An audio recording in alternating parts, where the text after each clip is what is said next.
Hello everyone, welcome back to my YouTube channel. कैसे हैं आप सब। आज हम करेंगे आपकी 10th क्लास का next chapter. The name of the chapter is from the diary of एने फ्रैंक, और ये एने फ्रैंक ने ही लिखा हुआ है। सबसे पहले मैं आपको बता दूं, जो एने फ्रैंक है उनका पूरा नाम है एनलिज मैरी एने फ्रैंक, जिनका बर्थ हुआ था 12 जून 1929 को, और जिनकी डेथ हुई थी फरवरी मार्च में 1945 को। वो एक जर्मन थी, एक जेविश गर्ल यानी एक यहूदी लड़की थी, और उन्होंने अपनी फैमिली और दोस्तों से मिलकर ये लिखा। उनके जो कब लिखा, जब वर्ल्ड वॉर सेकंड चल रहा था। उनकी जो फैमिली है वो छुप छुप कर रही वर्ल्ड वॉर 2 के दौरान, और उनको पहले तो वो उनके फादर ऑटो फ्रैंक्स थे, उनके ऑफिस बिल्डिंग में 2 साल तक रहे। उसके बाद उनको कैंप में शिफ्ट कर दिया गया, जहाँ पे एने टाइफस की वजह से वो मर गई थी। उनके फादर ही एक बचे थे जो उस ग्रुप में सरवाइव कर रहे थे। वो एम्स्टर्डम वापस लौटे जब वॉर ख़त्म हो गया। उसके बाद उन्होंने उनकी डायरी को बचाया और उसको माना कि एक यूनिक रिकॉर्ड है, और एक एक्शन लिया उसको पब्लिश करवाने का under the English name the diary of a young girl. और उसी का एक अंश आज हम पढ़ने जा रहे हैं। ये डायरी दी गई थी एने फ्रैंक को उनके 13th बर्थडे पर, और क्या इसमें लिखा है ये हम शुरू करेंगे। इसमें जो स्टार्टिंग में जो एने फ्रैंक है वो क्या लिखती हैं कि हो सकता है कि डायरी लिखना मेरी तरह हर किसी के लिए एक स्ट्रेंज सा जो है वो अनुभव हो, कि मैं जो डायरी लिख रही हूँ ज़रूरी नहीं है कि मेरी तरह और कोई भी ना डरता हो। ये एक स्ट्रेंज सा एक्सपीरियंस है, और ऐसा नहीं है कि इससे पहले मैंने कभी कुछ नहीं लिखा, लेकिन मैं ये समझती हूँ कि ना तो मैं खुद, अगर कोई और भी डायरी लिख रही होती 13 साल की लड़की, ना कोई और एक स्कूल गर्ल जो 13 साल की है, उसकी फीलिंग्स को में कौन रुचि लेगा, कौन इंटरेस्टेड होगा उसमें। लेकिन मैं इसको इतना तूल नहीं दूंगी। हालांकि सबसे ज़्यादा मेरे लिए क्या ज़रूरी है, मैं यह लिखना चाहती हूँ कि मैं जितनी भी थिंग्स हैं उनको अपने दिल से बाहर निकालना चाहती हूँ। ये चेस्ट का जो मीनिंग है ना, यहाँ पे ये जो चेस्ट लिखा है, इसका मीनिंग यहाँ पे यही है कि मैं जितनी भी मेरे दिल में बातें हैं मैं उनको बाहर निकालना चाहती हूँ। मैंने पहले भी आपको वीडियोस में बताया है कि मैं लाइन टू लाइन पढ़ पढ़ के समरी नहीं करवाऊंगी। हाँ, कोई भी लाइन आपसे ऐसी नहीं छूटेगी जिसकी आपको समरी ना मिले हिंदी में। तो next, paper has more patience than people. इसमें लिखा है जो पेपर है उनमें ज़्यादा पेशेंस होता है बजाय कि जो लोग होते हैं उनसे ज़्यादा। और मैंने कैसे सोची ये बात, क्योंकि एक क्या हुआ था, मैं बहुत ज़्यादा सैड फील कर रही थी, अपने हाथों को अपनी चिन के नीचे दबा कर बैठी हुई थी, सोच रही थी घर पर रहना चाहिए या बाहर जाना चाहिए। लास्ट में मैंने क्या डिसाइड किया, जहाँ पर मैं थी वहीं सोचते हुए बैठी रही कि हाँ, पेपर में तो बहुत ज़्यादा पेशेंस है। और मेरी क्या प्लानिंग बनी उस दिन कि जो ये सख्त जिल्द वाली कॉपी है, यानी स्टिफ्ट ब्लैक नोटबुक है जिसको लोग बड़ी शान से डायरी कहते हैं, कि जब तक मुझे कोई एक सच्चा मित्र नहीं मिल जाता, कोई सच्चा दोस्त नहीं मिल जाता, तब तक मतलब मैं इसको किसी के साथ शेयर नहीं करूँगी। और now I am back to the point. अब मैं वापस आती हूँ अपनी जो मेन मेरी बात है उस पर मैं वापस आती हूँ, कि जिसने मुझे एक डायरी रखने की प्रेरणा दी थी मेरा कोई फ्रेंड नहीं है। कि मैं अपने back to the point that prompted me to keep a diary, कि जो बात जिसने मुझे डायरी लिखने की सलाह दी वो क्या बात थी, कि मेरा कोई दोस्त नहीं है। इसलिए मैंने डिसाइड किया कि मैं डायरी लिखूं। और मैं ये बात भी क्लियर कर देना चाहती हूँ कि 13 साल की लड़की इस संसार में बिल्कुल अकेली है, ऐसा कोई विश्वास नहीं करेगा। हालांकि मैं नहीं हूँ, क्योंकि मेरे पास पेरेंट्स हैं, लवलिंग जो एक प्यारी सी फैमिली है, लविंग पेरेंट्स हैं, और एक 16 ईयर्स ओल्ड सिस्टर है, बहुत सारी आंटीज़ हैं मेरे पास। लेकिन मेरा पूरा परिवार है, एक अच्छा घर है, ऊपर से तो सब लगता है कि मेरे पास सब कुछ है, लेकिन मेरे पास सिवाय एक सच्चे मित्र के सब कुछ है। जब मैं अपने फ्रेंड्स के पास होती हूँ तब मैं मौज मस्ती के बारे में सोचती हूँ, रोज़ की बातें करती हूँ। इससे ज़्यादा मैं कुछ नहीं सोच सकती। और जो भी मेरा फ्रेंड बनता है या बनती है, जब हम बहुत नज़दीक आते हैं, लेकिन क्या होता है, प्रॉब्लम वही रहती है हर बार, कि मे बी मेरा फॉल्ट है इसमें, कि हम एक दूसरे को अपने भेद नहीं बता सकते। We don't confide in each other. और हर केस में ऐसा हो सकता है, हर केस में होता है, चाहे मेरी गलती मैं मान लेती हूँ, क्या पता मेरी ही साइड से ऐसा होता हो, लेकिन ये चीज़ें ऐसी ही रहेंगी और ये चेंज होने वाली नहीं है। और यही चीज़ है जिसकी वजह से आज मैं डायरी लिखना स्टार्ट कर रही हूँ। और एक जो लॉन्ग अवेटेड फ्रेंड, जो मेरी इमेजिनेशन में एक ऐसा मित्र, एक ऐसा फ्रेंड जो मैं सोच रही थी कि मुझे मिले, बरसों से मैं सोच रही हूँ, हूँ जो कि आज तक नहीं मिला। मैं चाहती हूँ कि ये डायरी मेरी वैसी दोस्त बने और इस डायरी का मैं नाम क्या रखूँगी, किटी। और उसके बाद वो कहती है कि since no one would understand a word of my stories to Kitty if I were to plunge right in I better provide a brief sketch of my life much as I dislike doing सो।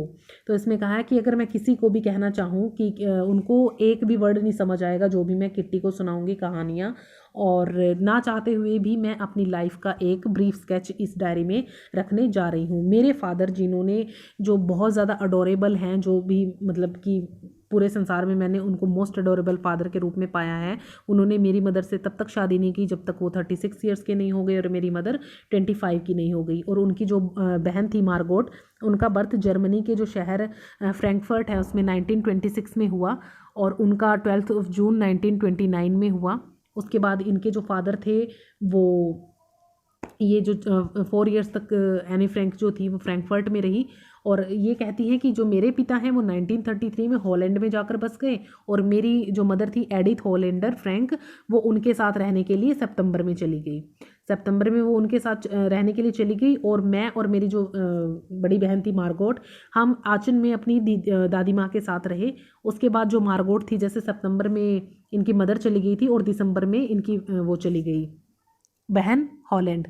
पहले इनके पिता गए, फिर इनकी माता गई, फिर इनकी दीदी गई और उसके बाद पीछे पीछे फरवरी में ये भी चली गई फ्रैंक जो थी। और कैसे इसको पेश किया गया वहाँ पर, मार्गोट के बर्थडे पर इनको टेबल पर रख के कि मार्गोट देखो तुम्हारे लिए क्या है, यानी कि पहले मार्गोट गई थी, बाद में ये गई। उसके बाद वहाँ पे उन्होंने अपनी मॉन्टेसरी जो नर्सरी स्कूल था उसमें इन्होंने अपनी स्टडी शुरू कर दी और 6 साल तक ये उसी में रही और फर्स्ट कक्षा से इन्होंने वहाँ पे अपनी स्टडी शुरू की थी।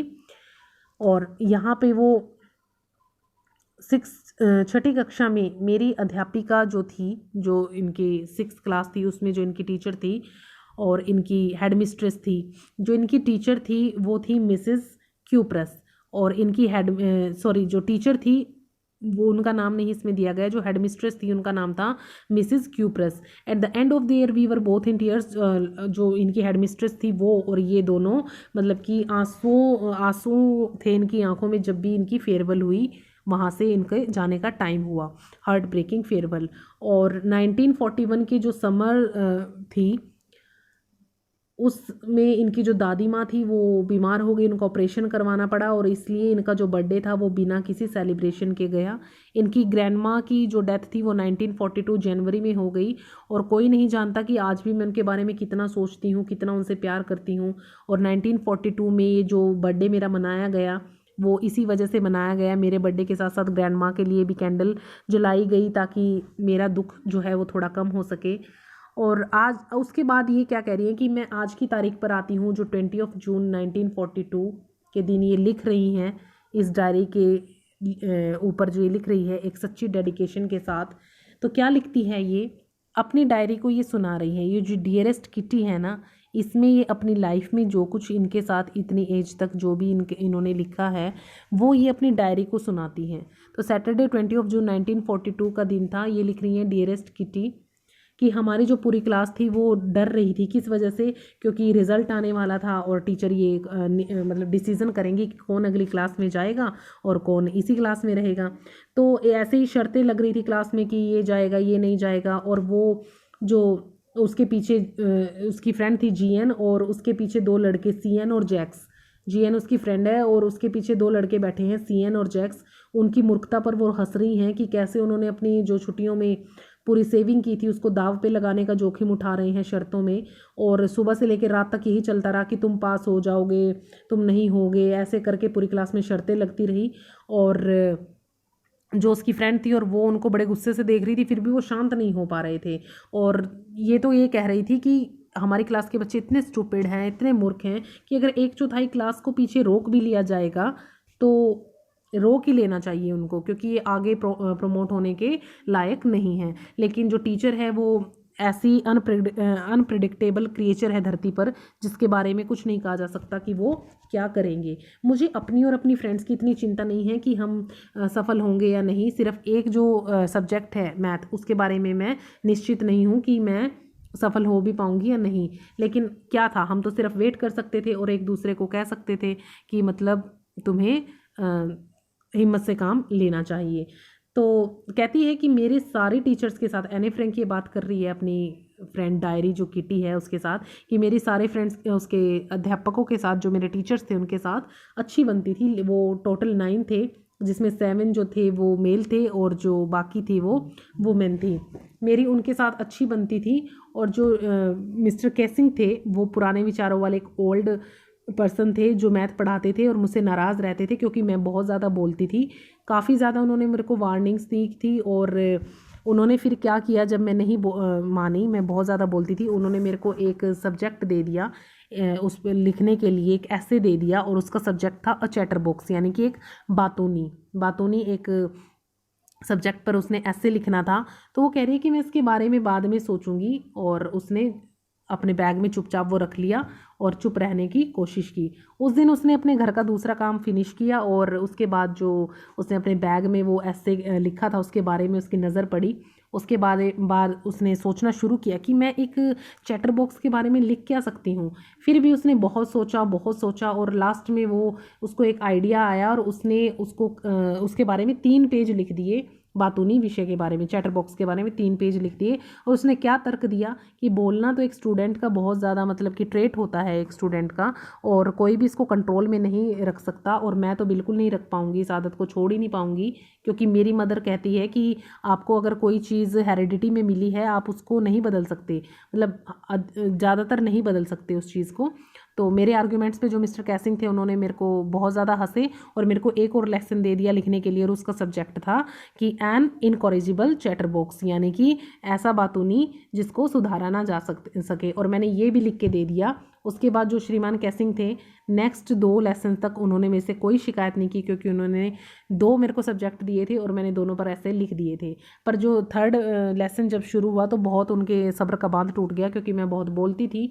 फिर उन्होंने क्लास में मेरे बोलने के लिए और मेरे को सज़ा के रूप में मेरे को एक सब्जेक्ट और दिया ऐसे के लिए, quack quack quack sad mistress chatter box, ये उसका नाम था सब्जेक्ट का। और पूरी क्लास में शोर हुआ और मैं भी हंसने लग गई।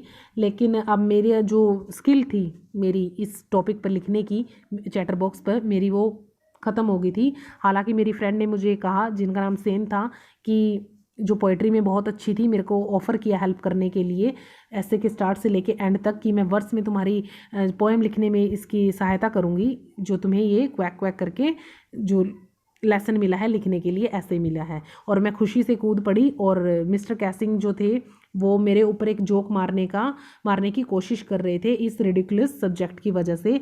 लेकिन मैं चाहती थी कि जोक उनका खुद बन जाए, कि ये जो मैं लिखूंगी ना ये उनके साथ जोक हो जाए। इसलिए उसने जो अपनी पोएम थी वो फिनिश की, बहुत सुंदर थी, कि एक it was about mother duck. Mother duck के बारे में ये थी जिनके एक पिता थे और 3 बेबी डकलिंग्स थे, जिनको वो किस लिए मार देते हैं, काट कर इसलिए मार डाला क्योंकि वो बहुत बोलते थे। हालांकि जो मिस्टर कैसिंग थे उन्होंने उसके जोक को राइट वे में लिया और उसने पूरी क्लास में पोएम पढ़ के सुनाई, अपने कमेंट्स भी इसमें ऐड किए और अदर क्लासेस को भी ये पढ़कर सुनाई। उसके बाद से इसको क्या हुआ, जैसे इसने पोएम लिखी पढ़ी तो जो मिस्टर कैसिंग थे उसके टीचर वो मजाक समझ गए उसका राइट टाइम पे, और उन्होंने उसको अलाउ कर दिया टॉक करने के लिए। अब वो उसको एक्स्ट्रा होमवर्क भी नहीं देते, और हालांकि वो इन दिनों खुद बहुत ज़्यादा मजाक करने लगते हैं। योर्स एने extracted from the diary of a young girl with slight adaptations. तो ये एने फ्रैंक की डायरी से लिया गया एक छोटा सा अंश है।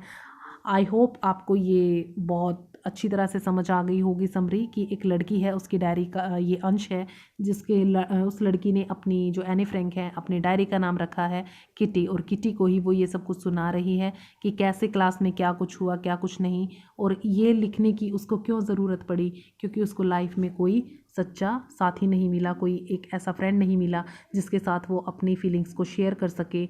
वो उसके फ्रेंड्स तो बहुत थे लेकिन कोई ऐसा नहीं था जिसको वो अपनी डायरी पढ़ा सके या फिर उनके साथ वो ये सब बातें शेयर कर सके। ये पिक्चर जो आप स्क्रीन पर देख रहे हैं ये है एनी फ्रैंक, और इसमें उन्होंने विश किया है कि मैं हर समय ऐसे ही दिखना चाहती हूँ जैसी मैं इस फ़ोटो में हूँ, ताकि मुझे कोई चांस मिल सके मैं हॉलीवुड में आ सकूँ। एनी फ्रैंक ने 10 अक्टूबर 1942 को ये लिखा था, और बहुत ही कम एज में उनकी डेथ हो गई थी। लेकिन एक 13 साल की लड़की की जो डायरी में इस मतलब इतना कौशल उनका जिस हिसाब से उन्होंने लिखा है, बहुत काबिल तारीफ़ है। आई होप आपको ये सब कुछ समझ आया होगा। नेक्स्ट लेसन के साथ फिर मिलेंगे। Till then bye bye. Please जो भी बच्चा नया है please like and subscribe this channel. Thank you so much.